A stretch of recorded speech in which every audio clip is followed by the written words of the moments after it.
Filipenses capítulo 1, meus irmãos, dos versos 27 até o verso número 30, a porção do texto de hoje ela é um pouco menor. Diz assim a palavra de Deus: o mais importante é que vocês vivam em sua comunidade de maneira digna das boas novas de Cristo.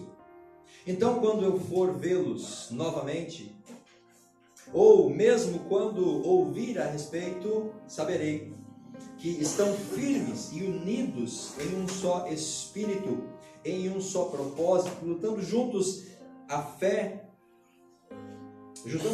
pela fé que é proclamada nas boas novas. Verso 29. Não se deixem intimidar por aquele que se opõe a vocês, isto é, um sinal de que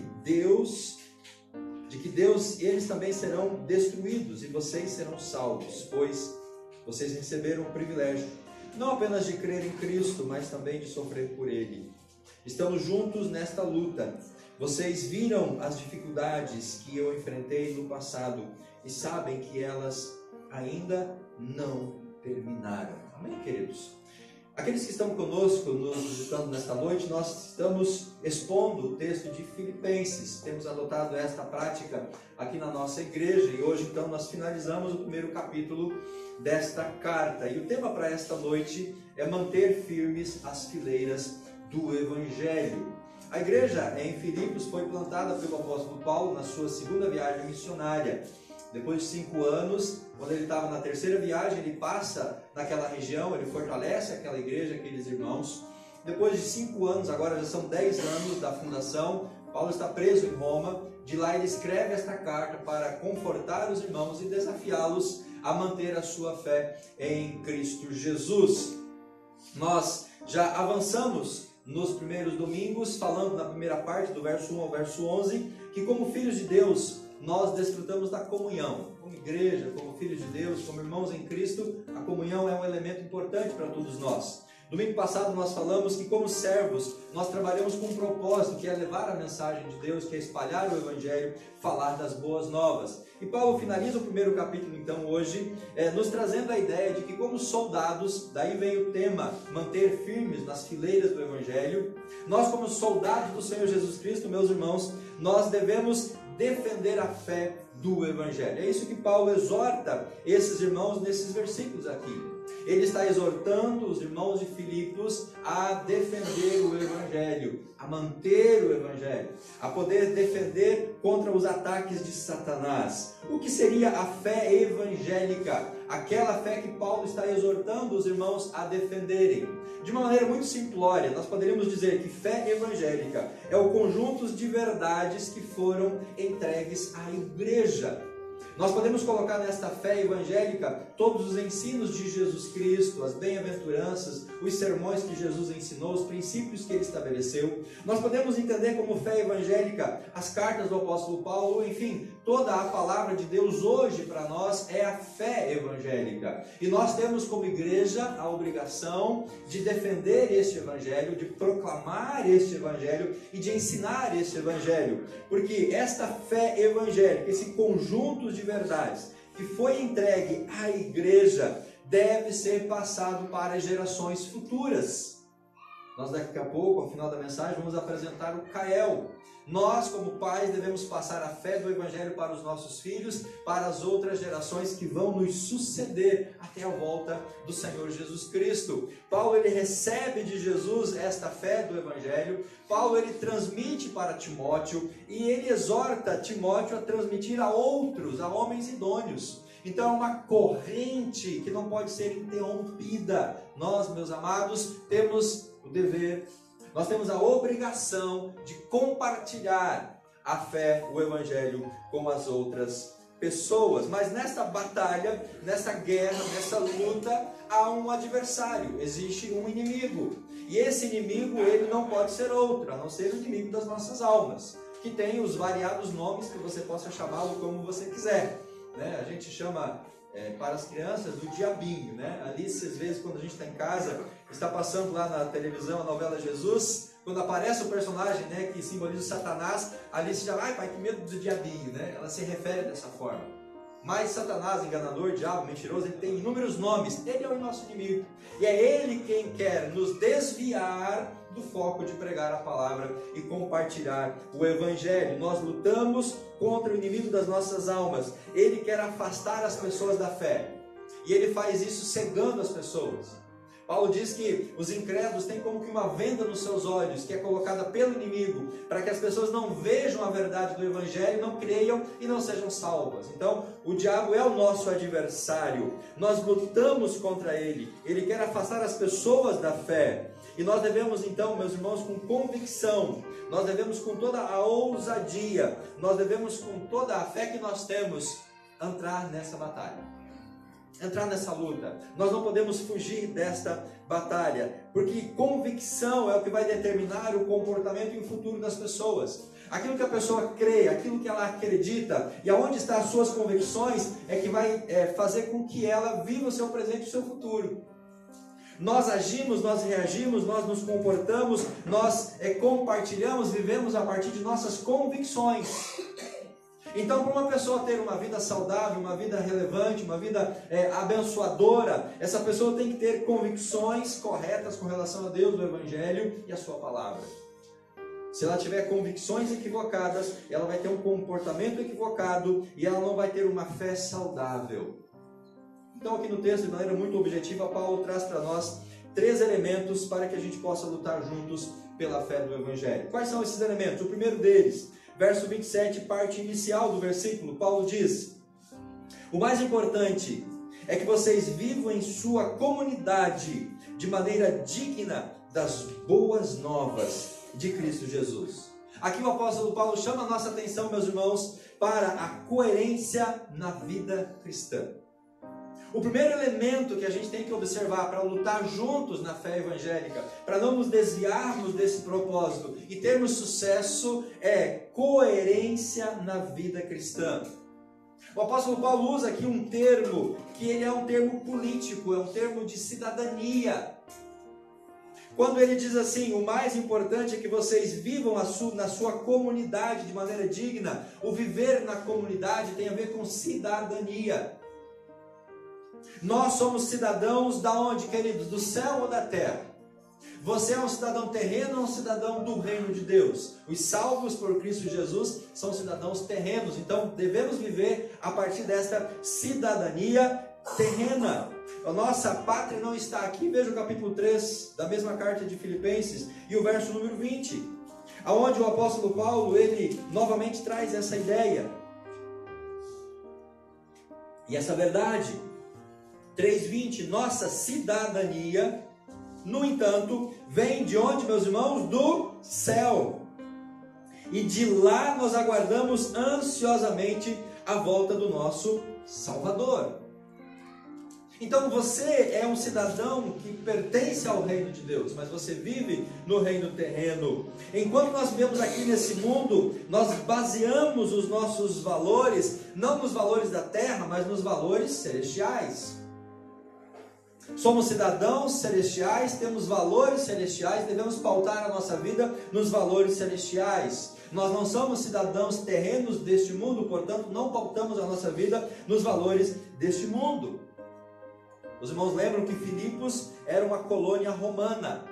Os filipenses viviam debaixo da proteção das leis romanas. Eles tinham esta graça, esta dádiva de ser cidadãos romanos, porque era uma colônia. Nós somos cidadãos celestiais, o nosso reino é o céu, o nosso Senhor habita no céu.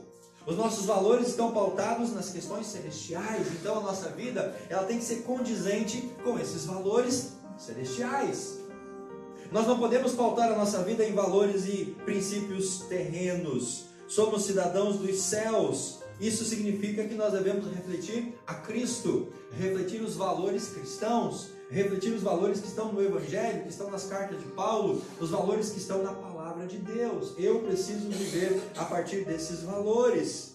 Nós, então, devemos viver de uma forma digna do Evangelho. Eu convido você a voltar algumas páginas na sua Bíblia, até a carta de Efésios, e você pode ler junto comigo o capítulo 4 e o versículo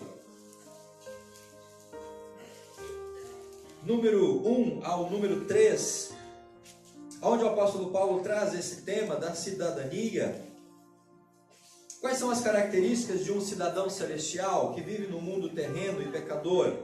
Efésios 4:1, portanto, como prisioneiro do Senhor, suplico-lhes que vivam de modo digno do chamado que receberam, ou seja, vivam como cidadãos celestiais.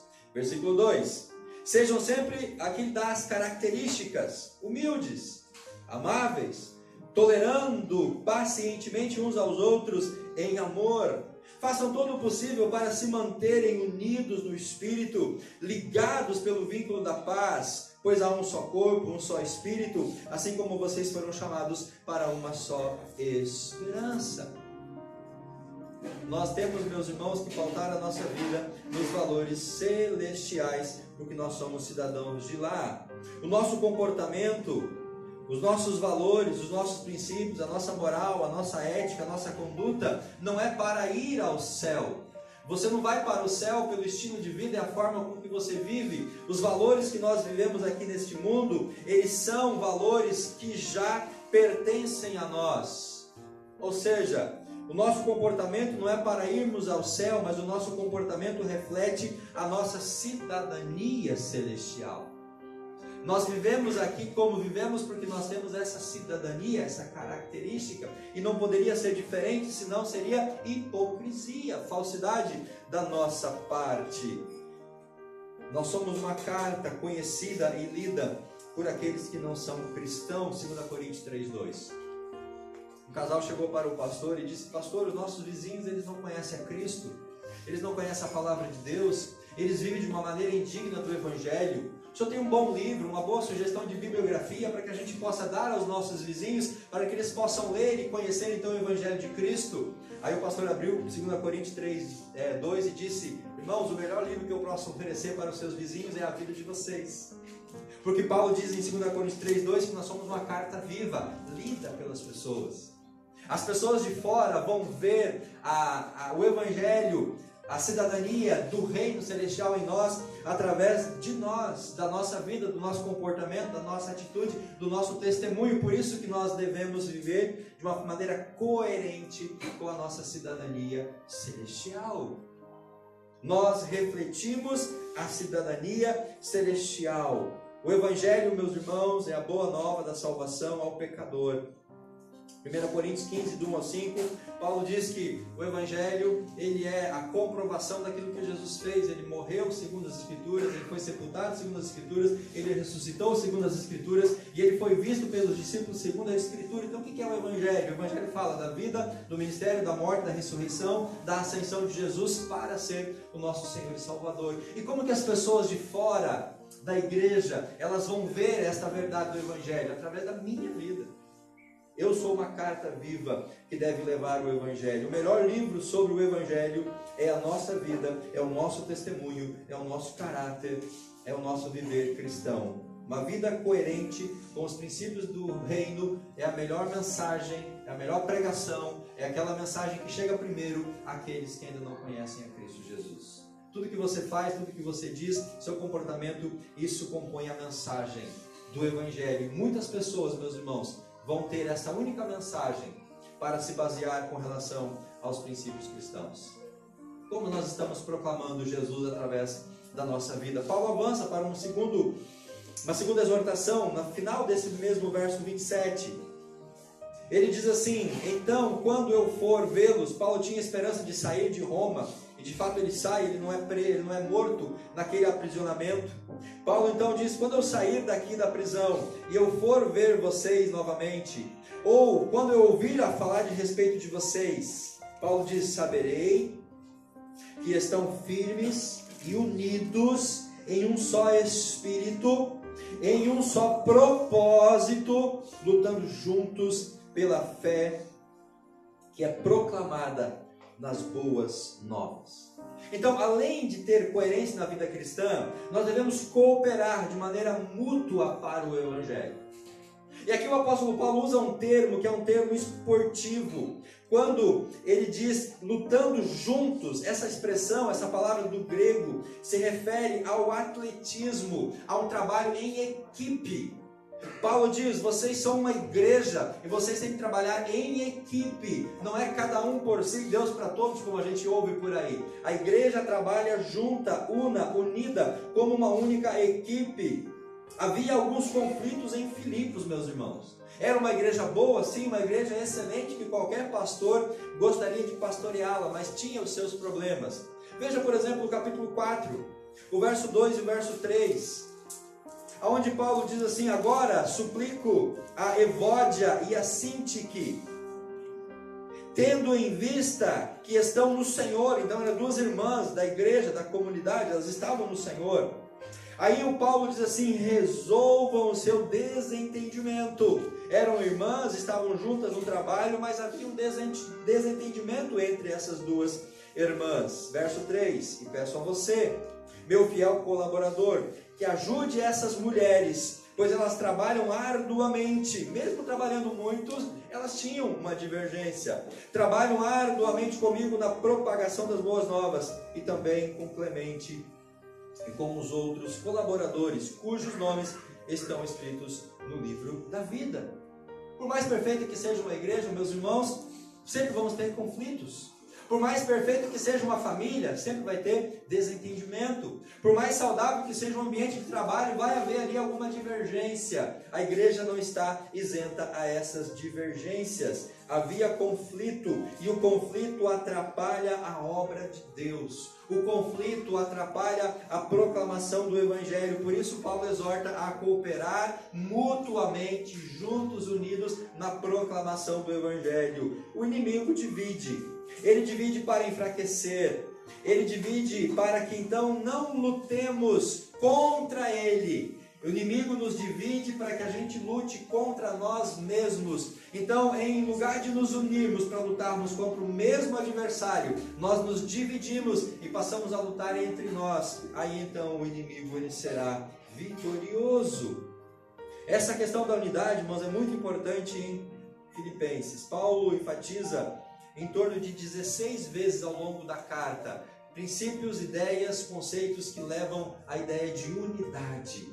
Portanto, nós não podemos desprezar a unidade, a união, a cooperação no meio da igreja, porque a igreja unida, ela é uma igreja mais forte. Devemos lutar juntos, não lutar um contra o outro. Esse princípio vale para a igreja local, mas ele vale também para nós como denominação, nós como igrejas do Senhor Jesus Cristo. Nós temos que pensar no bem maior, no bem comum que é o Evangelho, que é a graça de Deus. Nós precisamos, irmãos, resolver as nossas diferenças, as nossas divergências, para que não fiquem brechas e assim a gente se afaste e nós percamos a nossa eficiência. Nós somos um time, cada um tem a sua posição, cada um tem o seu compromisso, cada um precisa fazer a sua parte. Quando o time todo ganha, cada atleta vai ser reconhecido e vitorioso. Embora que o Neymar seja o destaque, embora que talvez o Casemiro seja o mais importante, ou o armador ou o pivô, dependendo do esporte, se o time ganha, todos vão receber a medalha. E se o time perde, ninguém recebe nada. Então a igreja não pode ter as estrelas, aquelas pessoas que acham que sejam melhores do que as outras. Somos um time, cada um tem a sua posição. Se cada um fizer a sua parte, todos seremos vencedores. Trabalhamos juntos, meus irmãos. Certo é que alguns têm mais notoriedade, alguns estão em mais evidência, mas todos são importantes. Aquele que está dando aula na escola dominical é tão importante quanto aquele que está cuidando do portão aqui para que ninguém entre e roube alguma coisa. Aquele que está aqui pregando é tão importante quanto aquele que está ali fora cuidando do carro, ou aquele que está cuidando das crianças, ou as irmãs que estão aqui na cozinha. Todos nós somos importantes porque somos um corpo. Qual é a parte mais importante do seu corpo? Coração? Cérebro? Pulmão? Todas são importantes. Você perderia um dedinho se você quisesse? Não, a gente não perderia nem um dedinho. Embora que ele talvez não sirva para nada, ou tem algumas funções, Simplesmente do pé, para tropeçar no canto do sofá. Todos são importantes, irmãos. Nós temos que trabalhar juntos como igreja, amém? A nossa determinação deve ser trabalhar em equipe, amém? Vamos trabalhar em equipe, somos uma única igreja, a terceira igreja batista em Foz do Iguaçu, todos estamos juntos, todos vamos trabalhar unidos, ministérios diferentes, funções diferentes, mas nós temos o mesmo alvo, o mesmo propósito, o mesmo objetivo, trabalhamos pelo mesmo evangelho, nós temos a mesma mensagem.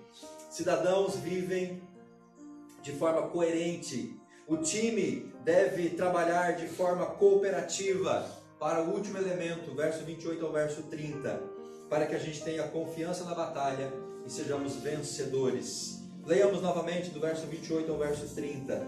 Não se deixem intimidar por aqueles que se opõem a vocês. A palavra intimidar aqui, irmãos, é uma ideia, é um termo que representa um animal, um cavalo, quando ele se assusta com alguma coisa e ele recua. Ele trava, ele empaca. Eu não sei se você já trabalhou com animal, viveu em sítio alguma vez e presenciou isso. Quando o animal se assusta com alguma coisa, ou ele percebe uma cobra, por exemplo, no caminho, ele trava. Essa é a ideia que Paulo usa aqui quando ele diz: não vos deixe intimidar pelo inimigo, pelo adversário.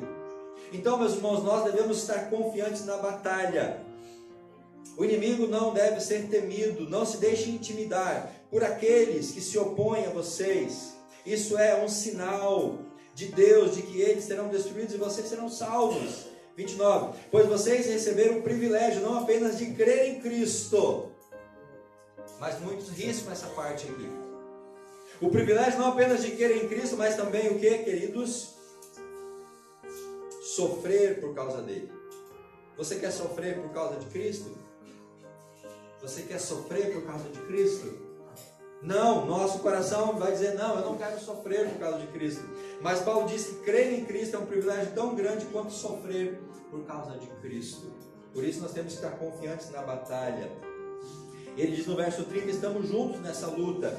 Vocês viram as dificuldades que eu enfrentei no passado e sabem que elas ainda não terminaram. Paulo está preso agora em Roma, ele está passando por dificuldades. Então, queridos, confiantes na batalha, não se deixem intimidar como um cavalo assustado no meio do caminho. Nós temos estímulos para nos fortalecer e para termos confiança. 3 estímulos basicamente. Primeiro, as lutas provam que nós somos salvos.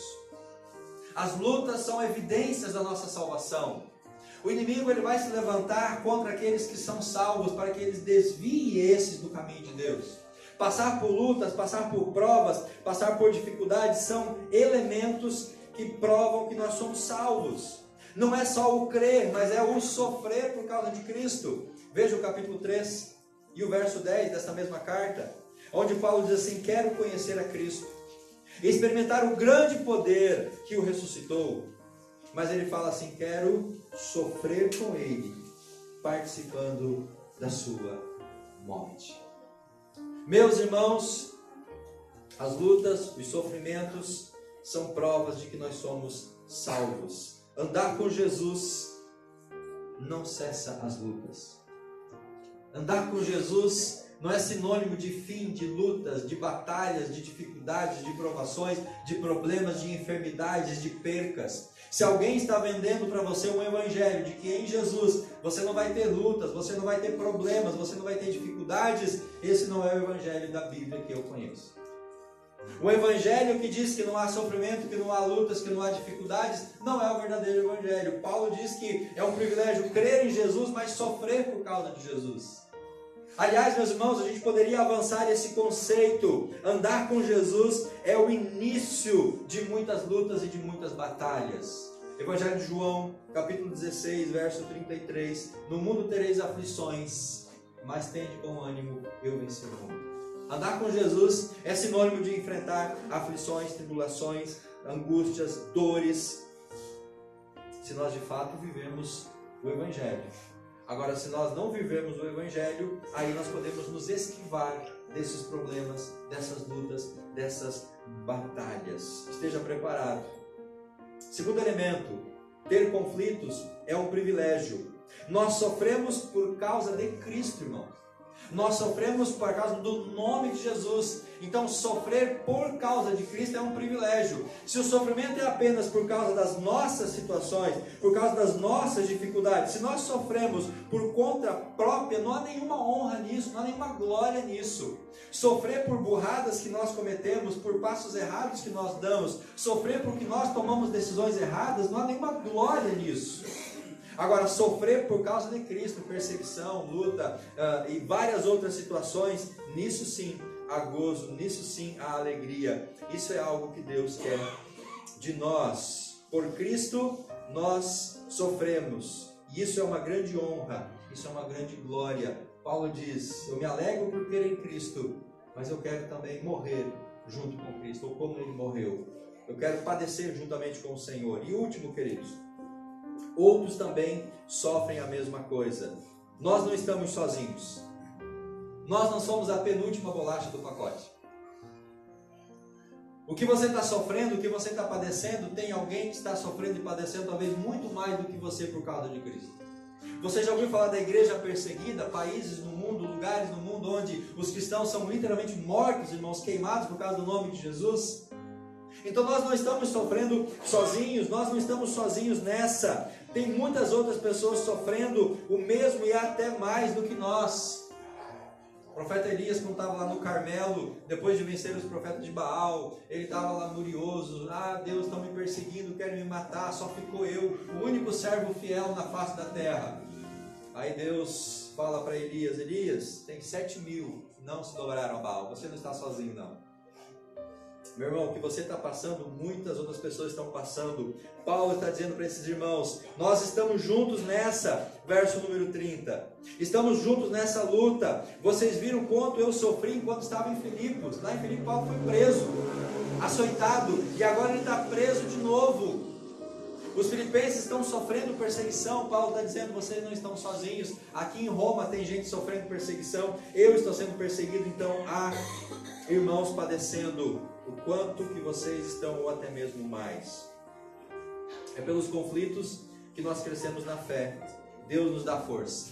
A Cris deu um testemunho aqui no começo do culto, do quanto nós enfrentamos lutas e batalhas com a saúde da Alice. Mas é nos conflitos, é nas batalhas, é nesses momentos que Deus nos dá força, e aí nós crescemos na fé no meio desta batalha. Para que a gente cresça, meus irmãos, nós temos que passar por batalhas, por lutas, por dificuldades. Para que a gente cresça e amadureça realmente, nós temos que experimentar dores e sofrimentos, porque é nesse meio que nós amadurecemos na fé. Os filipenses viram Paulo sofrer, agora era a vez deles também sofrer pelo Evangelho. Então nós temos aqui uma dinâmica. A confiança gera alegria e já gera coerência na vida cristã. Nós cooperamos com o Evangelho e a vitória vem. Ela é certa em nome de Jesus. Amém? Persevere que você será vitorioso. Eu quero terminar a minha mensagem desta noite fazendo aplicações mais específicas para mim e para a sua vida à luz desse texto. Primeira delas, queridos, não importa o que aconteça, circunstâncias, realidades, não importa. O que aconteça com você ou com alguém próximo de você, familiar, amigo, não importa o que aconteça conosco ou com alguém próximo de nós. Vivamos como cidadãos do céu, professando a fé para agradar a Deus. Amém. Não importa o que você está vivendo hoje, não deixe de perseverar na fé diante do Senhor. Não importa se é tribulação, se é luta, se é angústia, se é dor, se é enfermidade, não deixe de viver a vida como você precisa viver diante do Senhor. Não deixe as circunstâncias afastar você da fé. Não deixe as circunstâncias que você está vivendo desviar você do caminho que é Jesus Cristo. Uma segunda aplicação: onde nós estivermos, nós somos cidadãos dos céus. No seu trabalho você é cidadão dos céus. Aqui na igreja você é cidadão dos céus. Na sua casa você é cidadão dos céus. Aonde nós estamos, somos cidadãos dos céus. Ali nós devemos viver como cidadãos dos céus, professando a nossa fé e agradando ao nosso Deus. Eu não posso ter uma dupla personalidade. Na igreja eu me comporto de uma maneira, mas fora da igreja, longe da vista do pastor ou dos irmãos, eu vivo uma outra vida. Se ninguém está me vendo, eu sinto mais segurança e prazer em pecar, fazer as coisas erradas. Irmãos, isso não condiz com a nossa cidadania. Nós não podemos viver de maneira dúbia. Aonde eu estou, eu sou um cidadão dos céus. Sempre vai ter alguém ali me vendo, me observando. Sempre vai ter alguém olhando para mim. Por isso eu preciso cuidar com as minhas atitudes, os meus comportamentos. Nós temos essa grande responsabilidade. É uma grande responsabilidade nossa. Viver de uma maneira digna em todos os ambientes. Uma terceira aplicação que eu faço. Mantenha-se firme. Não se envergonhe do Evangelho. Muitas vezes você vai ter a tentação de negar o Evangelho. Não fuja do seu compromisso. Não se cale, não se esconda. Seja sal, seja a luz. A Cris compartilhou a questão da escola. É um campo fértil para evangelismo, para testemunho. O lugar onde você trabalha é um campo fértil para evangelizar, para testemunhar. As relações que você tem, as suas amizades, são campos férteis para testemunho. Então mantenha-se firme, não se envergonhe. Abra o seu peito, mostre a sua camisa. Deixe as pessoas ver Jesus através de você. Deixe as pessoas verem o Cristo que você serve na sua vida. Não se cale, tendo oportunidade, fale. Não tendo oportunidade, viva. Não se esconda. Seja sal, seja luz. Brilhe diante das pessoas. Quarta aplicação: mantenhamos-nos em unidade para que a gente possa vencer as diferenças. Uma brecha que nós como igreja deixamos são diferenças, são divergências, são picuinhas, são questões que a gente não resolve, a gente não trata. Isso se torna uma grande brecha que o inimigo usa para nos destruir como igreja. Vamos manter a unidade, vamos vencer as diferenças, meus irmãos. Abrace o diferente, conviva com quem pensa diferente de você. O Evangelho nos dá essa perspectiva e essa certeza e essa possibilidade. Você pode conviver com quem é diferente, pensa diferente de você. E último, persevere na fé. Persevere na fé, não desanime. Não desanime, não solte o bastão, não pare, não retroceda. Por que perseverar na fé? Porque o mal pode ser vencido. O inimigo das nossas almas pode ser derrotado. Persevere na fé porque o pecado pode ser deixado para trás. Persevere na fé porque nós podemos buscar a santidade e alcançar a vitória sobre os pecados. Persevere na fé porque as crises elas vão passar. E quando a crise passa, vem a vitória. Você se alegra, você cresce até vir a próxima crise. Quando você vence um gigante, você se prepara para derrotar o próximo gigante que virá contra você. Não deixe a sua fé esfriar. Persevere diante do Senhor. Quero orar nesse momento, agradecendo ao nosso Deus. Pai, abençoe a sua palavra. Que nós como um exército possamos lutar juntos, ó Pai, unidos nas fileiras que nós estamos enfrentando o inimigo das nossas almas. O diabo quer nos destruir como igreja, ele quer nos destruir como famílias, ele quer me destruir como pessoa, mas nós juntos podemos nos abraçar, dar as mãos, nos fortalecer, firmar os pés na trincheira do Evangelho e avançar, ó Pai, para sermos vitoriosos. Não importa se o inimigo aparentemente seja mais poderoso ou maior do que nós temos um Deus que é maravilhoso, grandioso, um Deus que é um Deus sobre todas as coisas. Como igreja podemos avançar, mas para isso devemos viver de uma maneira digna do Evangelho como cidadãos do reino. Não podemos dar mau testemunho, não podemos negligenciar a fé, não podemos envergonhar o Evangelho, Pai, com a nossa vida. Nós devemos, ó Pai, perseverar na unidade com os nossos irmãos, vencer as diferenças, divergências, para não deixar brechas. E devemos, ó Pai, lutar, batalhar, avançar, ó Deus, mantermos firmes, porque a vitória virá em nome de Jesus. Somos mais do que vencedores em Cristo Jesus. O inimigo já está derrotado e nós, como terceira igreja batista em Foz do Iguaçu, ó Pai, queremos ser vencedores e seremos em nome de Jesus. Amém e graças a Deus. Amém, queridos? Que Deus te abençoe em nome de Jesus.